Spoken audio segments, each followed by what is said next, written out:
Welcome to the programme. Stuart Cameron with you for the next few minutes. It's the Friday Rugby Show on Radio Borders, and I'm joined here at the Green Yards tonight by the marketing convener of Melrose Rugby Club, and that is Douglas Hardie. Douglas, you've been involved in this for a long time now. I have. It's the best part of 20 years now that I've had an involvement, primarily with, or initially with the Sevens, but latterly as overall marketing and sponsorship convener. And my goodness, what a transformation from the normal day-to-day runnings of Melrose Rugby Club through the year. Yes, it's the biggest day of the rugby calendar as far as Melrose is concerned.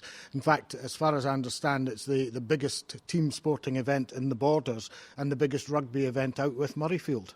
And it looks tremendous at the moment. We've got stands put up. There's the BBC have got their boxes and camera positions up as well. The pitch looking tremendous. And I think right away, credit to the grounds staff here.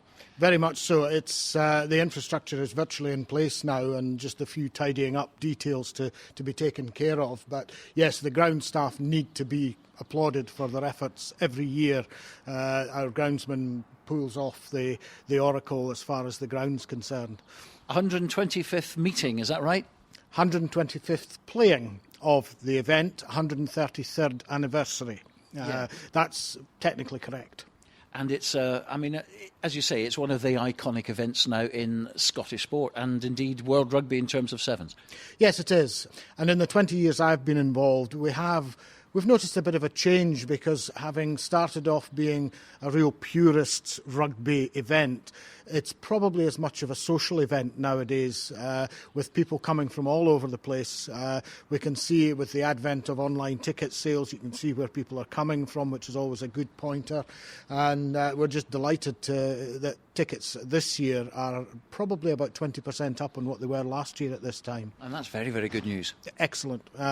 Partly as a result of the weather, partly hopefully as a result of some of the marketing we've been doing, and the guest teams come into it. And I always say that taking the crowd as a given, there are probably two main aspects of the Sevens. We have our sponsors, Aberdeen Asset Management, who we're delighted to have on board again, and without whose financial assistance we just couldn't have the event running as it is.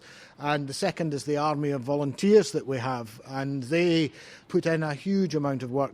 Now, the preparations are enormous, but it's almost like I come here on the Saturday for the event and everyone knows what they're doing. It's like a well-oiled machine. Yes, I think I'd probably say we're very good at producing a facade, but you're right. There are people in places that have been there for some time now, and we're hopefully bringing in new people to take over. We've got a legacy to take care of, and we've hopefully got an ongoing plan in place that will mean that the event is secure for many years to come.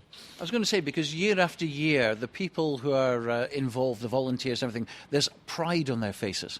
Yes, I think generally speaking, it's an event that you can be very proud of. Melrose Sevens, the town benefits, and I think that's another important aspect of it, is the local economy, as far as we understand, we've been led to believe anyway, benefits to the tune of over £2 million, which is a huge shot in the arm at a time of the year where they're needing a bit of a pick-up from the winter time, and it's really the start of hopefully which will be a busy season for everyone going forward. How difficult is it in these days of competition? There's competition everywhere you look. There's television showing live events left, right and centre. You can sit at home and watch it all on television. Getting people out there to the actual events is a tricky job now. It is. But I don't think there's anything quite like being at the event. I think the excitement, the atmosphere, all lends itself to attracting people. And that's what the message we've tried to get across is: come along, be part of it. We've just introduced a family ticket, for instance, which has taken off really well. It's very much a family event nowadays, with all sorts of age groups and people coming along. Yes, there is still the core of rugby people, but we're having to broaden our horizons. We do surveys every year, and we can tell even by the demographics, the age group, the most populous age group now is 16 to 25, which is great, because that gives us a future going forward. And how different in the last, say, 10 years, for instance, has it been from the one that took place in 2005? It always proves to have its problems, but as I always say, and a cliche it may be, don't give me problems, give me solutions. And we're always trying to improve, we're always trying to introduce new things. This year's theme, for instance, which we introduced just a year or two back, is tartan, by popular request, back again as it was last year. And we hope there's a fun element to it as well. We have the dancing girls here again this year. We've got lots of little ancillary bits and pieces going on the periphery. And we've seen the Hong Kong Sevens, we've seen obviously the Commonwealth Games, which was a great success at Ibrox. I mean, do you actually look at the other festivals and other events and take sort of new bits from them and adapt it towards Melrose, or how does it actually work? Combination of both, I think. Yes, obviously we look at other events and I keep an eye on what's going on, maybe not just on the field, but keep an eye on what's going on outside the actual playing arena. But you've also got to remember that it is a rugby event, and that's the core of it. And the quality of rugby on the field is hugely important, which is why we try and get the balance right between, for instance, guest teams and the local Scottish clubs. But that is the other important factor. People are just so attracted. There's like a love affair with the Melrose Sevens. Yeah, well, we'd like to think so anyway. I'm not sure some of our local rivals would necessarily agree with that, but no, we like to think it does have an atmosphere all of its own, and it is still considered to be the blue ribbon of Rugby Sevens, Club Rugby Sevens. Anyone who is a decent rugby player that plays Sevens, enjoys Sevens, wants to play at Melrose and wants to win a Melrose Sevens medal. I mean, we had a good example of that a couple of years back when Wasai Serevi was delighted to come across to Melrose and play. Didn't win a medal, but he was here and he played on the Green Yards turf.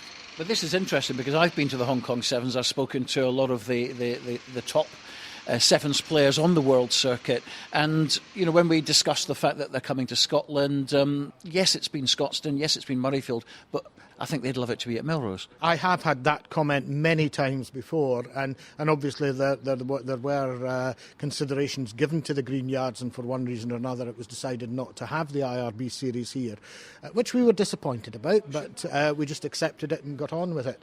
But I think, yes, I have spoken to many rugby players overseas, and their thought process is we would love to play at Melrose Sevens. Do you think there's a possibility it could still happen? Because I know Scotland's obviously lost it for 5 years. There's still a chance that it could come back. There's still talk about, what's going to happen with Scotland Sevens, etc. But it's something which you just cannot erase. The fact that Melrose's name is on the cup, Melrose Sevens is so important. Could it ever come back here? I think we would be delighted to consider it, but it's really in the basket of the SRU. We don't have any control. SRU, IRB, they are the decision makers. Therefore, we would certainly be happy to sit down and talk to them. But it could be done, the capacity, and you could actually go beyond that. There's things you could do to the ground to actually make it work. Yes, I mean, as you say, there was a feasibility study carried out, and there was no reason why it couldn't be here. We had looked at, as we did in the anniversary sevens, the 100th anniversary sevens, is we put in extra stands as well as the ones you see at the moment, and the capacity could be increased. And what's more, I think, compared with some other grounds, we would fill it. We would fill the Green Yards, and I think the atmosphere would be absolutely superb. So there's always guest teams here, and I'm particularly intrigued by like the Indias, the Trinidad and Tobago, Singapore's, China's, and this year it's Germany. How does that come about? The India, Singapore and Trinidad and Tobago are easily explained because about 5 years ago, we had discussions with Event Scotland, and in conjunction with the Commonwealth Games, it was suggested that we invite a developing rugby nation from the Commonwealth. So that's where these three fit in. China was as a result of us wanting to be the first. We always like to be the first, and we thought, well, a Chinese side happened about 5-6 years ago, came in to take part. As far as guest teams and invitations are concerned, there is no written formula. Wasps came literally as a result. I lifted the phone, spoke to the director of coaching, and they took her hand off and were delighted to come back up to Melrose because they were here, I think it was in 1988. With regards to the other international sides, needless to say, with it being Melrose Sevens, we have players here, we have contacts all over the place. We use them to an extent. Sometimes it's just a case of saying, well, look, why don't we contact the rugby union of that particular country? If they've got development sides, send it across. And that's how it develops. We've even got one or two sides penciled in for 2016 already. So we're always working in advance, and we very, very rarely get a knockback from an invitation to Melrose Sevens. I was going to say, and that is purely because of the status and the respect that people have for the tournament. Absolutely. And most people, certainly in the rugby world, and probably primarily in the former or existing Commonwealth countries, have heard of Melrose Sevens because they play rugby, whether it be New Zealand, Australia, South Africa, Canada we've had in, and last year, of course, we had the United States as well. They've all heard of the tournament, they know about the tournament, and they want to take part. And you're very confident, as you mentioned earlier, about keeping that legacy going and new people coming up and getting involved, making sure that Melrose Sevens is going to be here 50 years from now. I've no reason to doubt that confidence as we sit here at the moment. And the BBC, of course, coming involved and putting on sometimes 6 hours of live television directly from Melrose. I mean, that's almost unheard of, isn't it? It is. Well, when you consider what you get with an international match, you get probably 2 hours, and that's it. To get that amount of live coverage is absolutely superb. And we don't deny that's what attracts some of the sponsors as well. And it's all, my analogy is a jigsaw. If all the pieces fit together, then we've got a successful Sevens. And you're fairly confident the BBC will be with you as well for a long time? No reason to doubt that. Well, it's hopefully going to be good weather tomorrow. We'll certainly look forward to it. And it's just one of those spectacular events. If you haven't got your tickets, you can get in on the door, presumably. You can buy tickets at the gate for the ground, but I can announce that the grandstands are completely sold out now.